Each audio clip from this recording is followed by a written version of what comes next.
अस्सलाम वालेकुम, this is हुमैना Basit from motion of knowledge. तो आज हम कर रहे हैं मैथ 11 की एक्सरसाइज 2.2 का क्वेश्चन नंबर 2, जो कि है show a minus B and b minus A by Venn diagram when a and b are overlapping sets. First part है, सेकंड पार्ट है a सबसेट है b का एंड थर्ड पार्ट है b subset है a का। हमने a minus B और b minus A को शो कराना है वेन डायग्राम पे। उसके बाद 3 पार्ट्स दिए हुए हैं। सबसे पहले हम फर्स्ट पार्ट को देखते हैं, जिसमें है a and b are overlapping sets. a and b overlapping sets कैसे होते हैं, जैसे ये दिए हुए हैं। a हमारे पास 1 और 2 है, b हमारे पास 2 और 3 है। अब देखें, इसमें भी 2 मौजूद है, इसमें भी 2 मौजूद है, तो a और b क्या हैं, वो ओवरलैपिंग है। यानी कुछ एलिमेंट्स a के अलग हैं, कुछ एलिमेंट्स b के अलग हैं। जैसे b का 3 अलग है, a का 1 अलग है, लेकिन 2 सेम है, तो इन a और b को ओवरलैपिंग सेट्स कहेंगे। अब उसने कहा a and b are overlapping sets. तो वेन डायग्राम बनाने के लिए सबसे पहले हमें ये डब्बा बनाना होता है, ये रेक्टेंगल बनाना होता है, जिसे हम यू कहते हैं, यूनिवर्सल सेट कहते हैं। उसके अंदर हमें 2 सेट बनाने होते हैं। 2 सेट बनाने के लिए हमें सर्कल बनाना होता है। तो हमने सेट ए का भी सर्कल बना लिया और सेट बी का भी सर्कल बना लिया। ये क्यों ऐसे इकट्ठा रखा, क्योंकि ये ओवरलैपिंग सेट थे। तो ए और बी में जो कॉमन एलिमेंट्स हैं, जैसे कि 2, तो 2 क्या होगा, वो इस पार्ट में आ जाएगा। तो ए में यहाँ 1 है और बी में यहाँ 3 है, लेकिन जो ये कॉमन पार्ट है, ओवरलैपिंग पार्ट है, इस पे क्या आ जाएगा, इसमें 2 आ जाएगा, क्योंकि वो ए और बी दोनों में मौजूद है। मिसाल के तौर पे ये मैंने एग्जांपल दी है। तो बस हमने ओवरलैपिंग सेट्स का बताना था, तो हमने 2 सेट बना लिए, इसको ए कह दिया, इसको बी कह दिया, और ये ओवरलैपिंग की वजह से ये वाला पार्ट हमने कॉमन रखा। अब हमने क्या करना है, हमने ए माइनस बी को शो करना है, उसके बाद बी माइनस ए को भी शो करना है। ए माइनस बी कैसे होता है, ये मैंने मिसाल दी हुई है। ए हमारे पास मिसाल के तौर पर 1, 2 है और बी हमारे पास 2 और 3 है। तो ए माइनस बी क्या होगा, देखें, हम ए में से माइनस करेंगे बी के तमाम एलिमेंट, लेकिन जो बी में बचेगा उसको नहीं लिखेंगे। जो ए में से बच जाएगा सिर्फ हम उसको लिखेंगे। देखें, ए में से बी को हम माइनस कर रहे हैं, यानी कि 1 में से माइनस कर रहे हैं, क्योंकि यहाँ 1 मौजूद नहीं है बी में, तो 1 आ जाएगा। 2 में से माइनस कर रहे हैं, 2 वो 2 हो जाएगा। अब यहाँ 3 बच गया ना, लेकिन हमने बी जो दूसरा सेट होता है उसमें से अगर कुछ बच जाए तो उसको नहीं लिखना होता। सिर्फ सेट ए में से अगर कुछ बच जाता है तो उसको लिखना होता है। सेट ए में क्या बचा है, 1 बच गया है, तो ए माइनस बी हमारे पास क्या होगा, वो 1 होगा।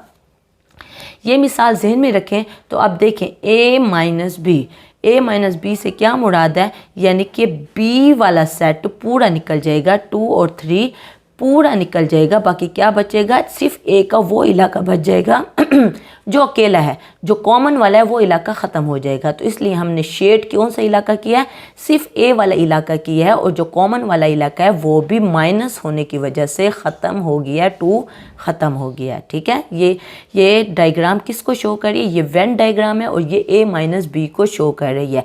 ए माइनस बी में सिर्फ ए के वो एलिमेंट बच जाएंगे जो बी में मौजूद नहीं है। ए माइनस बी में ए के सिर्फ वही एलिमेंट बच जाएंगे जो बी में मौजूद नहीं है, यानी कि 1। तो इसलिए हमने सिर्फ ए वाले इलाके को शेडिड कर दिया। उसके बाद है बी माइनस ए भी बिल्कुल सेम है। तो बी माइनस ए में बी का वो एलिमेंट्स बच जाएंगे जो ए में मौजूद नहीं है। आप इसको बी कह दें, इसको ए कह दें, फिर बी माइनस ए कर दें, तो आपके पास वही एलिमेंट बचेंगे बी के जो ए में मौजूद नहीं है। इसलिए बी के हमने इलाके को शेडिड कर दिया है। उसके बाद सेकंड पार्ट है ए सबसेट है बी का। ए सबसेट है बी का क्या मिसाल है कि अगर ए हमारे पास ऐसा सेट है जिसमें एक एलिमेंट है ए, और बी एक ऐसा सेट है जिसमें 2 एलिमेंट हैं ए और बी। अब इसमें ए भी मौजूद है और बी भी मौजूद है, तो इससे हमें पता चलता है कि ए जो है वो बी का सबसेट है। अब ये मिसाल जहन में रखें। अब देखें, सबसे पहले हमने रेक्टेंगल बना लिया यूनिवर्सल सेट के लिए, जिसको यू कह दिया। उसके बाद हमने एक बड़ा सेट बनाया जिसको हम बी कह रहे हैं। देखें, बी एक बड़ा सेट है जिसमें 2 एलिमेंट है, ए एक छोटा सेट है जिसमें 1 एलिमेंट है। तो बी हमने एक बड़ा सेट बना लिया, सर्कल बना लिया, उसको बी कह दिया। उसके बाद क्योंकि ए सबसेट है बी का, ए क्या है, सबसेट है, ए एक छोटा सेट है, तो ए को बी के अंदर हमने बना लिया। क्योंकि ए जो है वो बी का सबसेट है।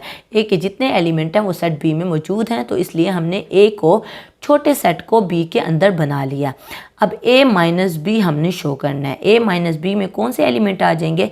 ए के वो एलिमेंट आ जाएंगे जो बी में मौजूद नहीं है। ए माइनस बी में कौन से एलिमेंट हैं? ए के वो एलिमेंट हैं जो बी में मौजूद नहीं है। लेकिन यहाँ जो सिचुएशन है, ए तो बी का सब सेट है, ए के जितने भी एलिमेंट हैं वो सेट बी में मौजूद हैं, तो इसका मतलब है ए माइनस बी खाली सेट बनेगा, यानी हमने कोई इलाका भी शेडेड नहीं किया। जब ए बी का सब सेट हो, ए छोटा सेट हो, बी बड़ा सेट हो, तो ए माइनस बी खाली सेट बनेगा, क्योंकि ए में कोई भी एलिमेंट ऐसा नहीं बचेगा जो बी में मौजूद ना हो। ठीक है, ये मिसाल ज़हन में रखें। उसके बाद बी माइनस ए है। बी माइनस ए में बी के वो तमाम एलिमेंट बच जाएंगे जो ए में मौजूद नहीं हैं। तो देखिए हमने कौन से इलाके को शेडेड किया? सी बी वाले इलाके को शेडेड कर दिया और ए को छोड़ दिया। बी माइनस ए को ए के अलावा बी के तमाम एलिमेंट, तो इसलिए बी के तमाम एलिमेंट हमने शेडेड कर दिए सिवाय ए के। ठीक है, उसके बाद हमारे पास थर्ड पार्ट है। इसमें हमारे पास मिसाल है कि बी जो है वो सबसेट है ए का।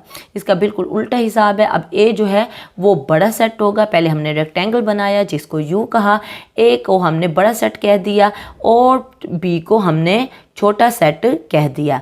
अब हमने क्या निकालना है? ए माइनस बी। ए माइनस बी में ए के वो तमाम एलिमेंट्स हम लिखेंगे जो बी में मौजूद नहीं है। तो ये क्योंकि बी है, ये जो छोटा सेट है ये बी है, तो बी के अलावा ए के तमाम इलाके को हमने शेडेड कर दिया। अब यहाँ देखिए, यहाँ बी माइनस ए करना है, बी माइनस ए, क्योंकि बी छोटा सेट है, ए जो है वो बड़ा सेट है, क्योंकि बी ए का सबसेट है। तो अब बी माइनस ए क्या बनेगा?